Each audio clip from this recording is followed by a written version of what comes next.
আমরা আসামি ধরেছিলাম একটা অভিযোগের প্রেক্ষিতে সে একটা মেয়ের এক লেডির সাথে তাকে ব্ল্যাকমেলিং করতেছিল পর্নোগ্রাফির অভিযোগের প্রেক্ষিতে।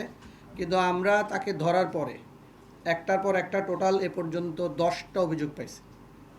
টোটাল 10টা অভিযোগ পাইছি এবং সবগুলা একই ধরনের, একই ধরনের ব্ল্যাকমেইল করেন, কখনো কখনো রেপ করেন, কখনো কখনো পর্নোগ্রাফির কাজ করেন।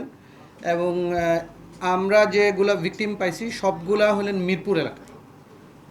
এবং এইটার ঘটনার ধরন যদি আপনারা মানে শোনেন তাহলে একটু ইয়াই হবেন। আমরা বাংলাদেশে এই ধরনের নর্মাল পাই না, নর্মাল বিহেভিয়ার, এই টাইপের বিহেভিয়ার আসামি পাই না। এটা আমার জন্য একটা মানে ডিফারেন্ট কেস, আমাদের টিমের জন্য একটু ডিফারেন্ট। কারণ আসামি প্রথমে যে কোনো একজনকে ভিকটিম, স্টার্টিংটা আমরা এখন পাই নাই, স্টার্টিং পয়েন্ট পর্যন্ত যেতে পারি না।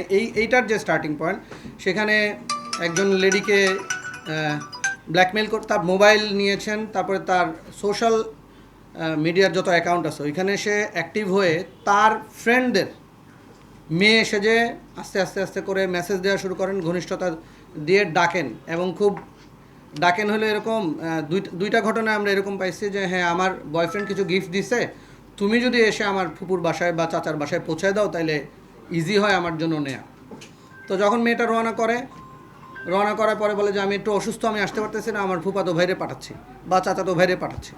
পাঠানোর পরে ওইখান থেকে সে যতগুলো ভিকটিম আমরা পাইছি এগুলো সে ইউজ করছে হলো মেট্রো স্টেশন অথবা সচিবালয়ের যে মেট্রো স্টেশনের নিচটা, ওই জায়গায় এসে কখনো ডিরেকশন দেয়, কখনো নিজেই সিএনজিতে উঠে ফুপাতো ভাই বা চাচাতো ভাই হিসেবে উঠে নিয়ে যায় হলো যাত্রাবাড়ির দুনিয়া কলেজের এখানে। আমরা 2টা স্পট পাইছি, 2টা বাসায়। তারপর মেয়েদের নিয়ে গিয়ে ওইখানে ব্ল্যাকমেল করে, মোবাইল কেড়ে নেয়। এবং এই মোবাইল কাড়ার ফলে মোবাইল বিক্রি করার আগে তার সোশ্যাল মিডিয়ার অ্যাকাউন্টের যতগুলো আছে অ্যাকাউন্ট সে নিজের করে নেয়। তারপরে আবার ওইখান থেকে আরেক মেয়ের সাথে শুরু করে। তো আমরা এ পর্যন্ত এটা ঘটনার কিন্তু খুব বড় না। 4ই মার্চ আমাদের প্রথম ভিকটিমের আমরা জিডি পাইছি এবং সর্বশেষ হলো 9ই এপ্রিল।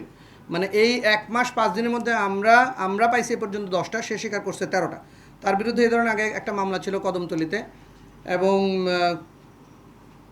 তার কোনো অ্যাসোসিয়েট আছে কিনা আমরা যাচাই বাছাই করতেছি, চেষ্টা করতেছি।